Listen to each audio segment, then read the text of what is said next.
And welcome back. The Cavan County Museum is home to several exhibition galleries which feature unique artefacts dating from the Stone Age up until the 20th century.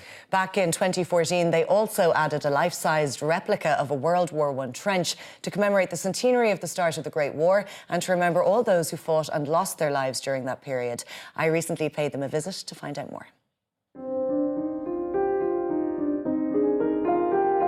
Cavan County Museum opened in 1996, so we're actually 23 years here now, and we're located in Ballyjamestuff. And it's an old St Clair's convent that Cavan County Council bought and turned it into the county museum. One of the many attractions that you have here, although attraction seems like the wrong word to use, is this World War I trench. Why did you decide to create a replica of a trench? Yeah, that's a very good question. Well, since 2004, we've been doing a lot of cross-border work, and in 2014, we wanted to do something to commemorate the 100 years of the start of World War I. And we thought, let's recreate a trench here in Ballyjamestuff at the Cavan County Museum. Savina, obviously World War I has a massive significance in our history, but specifically to this country, was there much involvement in terms of the Irish people at that time? We know that there were over 200,000 people from Ireland who fought in World War I. And we know that there would have been up on over about 49,000 who lost their lives. From Cavan alone, we know roughly 10,000 people fought.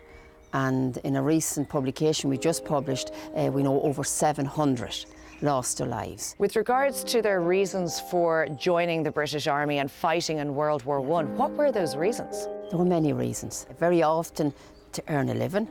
Very often the eldest son in a family would have got the land, and if there were other sons, they had to do something, so they would have maybe joined up. Some joined up for a sense of adventure. We hear a story of a man who joined up because he was going to get a new pair of boots.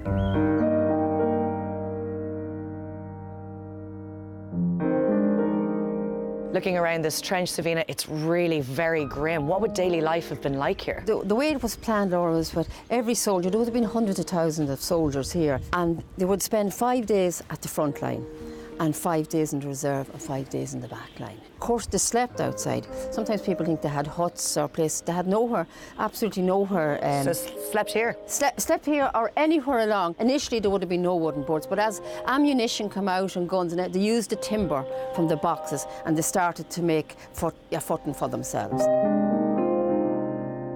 What about the food, Savina? What do they eat? Well, they would have, anything they ate, Laura, would have been out of tins. There would have been actually lots of food. They may not have been hungry as such. Of course, they had so many other problems. Life was very hard. It was nearly unimaginable. I can imagine hygiene was a massive issue as well. Well, it would have been unbelievable, especially with toilets and no toilets. And then, of course, infection, rats, lice. There were so many problems they had. What happened to the wounded? Well, very often it was actually very sad, Laura, because if they were lying out in no man's land and they were wounded, their comrades would have been looking at them, and there was nothing they could do. They couldn't go out or they'd have been shot. So that was terrible. But if they made it back and could get help, they were brought to the Casualty clearance station. So, Laura, as you can see, this is the Casualty clearance station. I think the thing most notable here is how small it was. Tiny. Absolutely tiny. And this is really what the size it would have been. And as you can see from this photograph here, look at the number of men who would have been in here. There could have been anything from 16 to 20 men in here at a time, looking, trying to get treatment. It was chaotic. Injuries were really, really in the pain, and they had very little supplies, to help them with pain relief. And Laura, this room we're in now is known as the commander's post, and the commander, whoever was here, probably had the most important job of all, because he took the name of everybody who went out in the morning up to the front line, and then those who came back, and of course those who didn't come back. His post was just connected to the Casualty clearance post. And these were the only 2 rooms in a trench. So now, Laura, we're making our way out to the front line, and at this stage you really need to keep your head down, so you do.